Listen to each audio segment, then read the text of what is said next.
They're not even close to in the same moral dimension. I would argue that they are because George Zimmerman was told to stand back by the police department. He had no authority to follow him, and it was a self-defense case where the problem is he who dies does not get to testify. The only fact that was presented in court was based on George Zimmerman's testimony. Okay, I want to speed this up. I don't think people even know who George Zimmerman is in this audience. This was a decade ago. So we could go with O.J. Simpson. Well, which crime of O.J. Simpson are we talking about? Because he was incarcerated twice. Well, the crime of the murder. Okay. What makes you believe that he's guilty if you're going based on fair law judgment rather than emotional bias? Again, you really think that was a fair trial?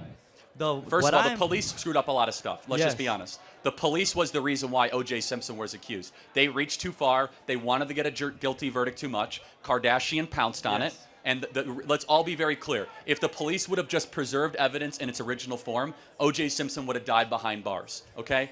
And again, you want to talk about Rusty? Right. O.J. Simpson was before I was born. I don't remember all the facts associated to it. Exactly. But here's my thing. Don't try to find, oh, wow, Carmelo Anthony, 2 teenagers at a track meet. By the way, you think that track meet self-defense is like legitimate between two? I think they're all guilty. My argument is a consistency. If you believe one is guilty, they're all guilty. If you believe one is not guilty, O.J. they're all Simpson was innocent. not self-defense, though. It was that he was on trial for cold-blooded murder.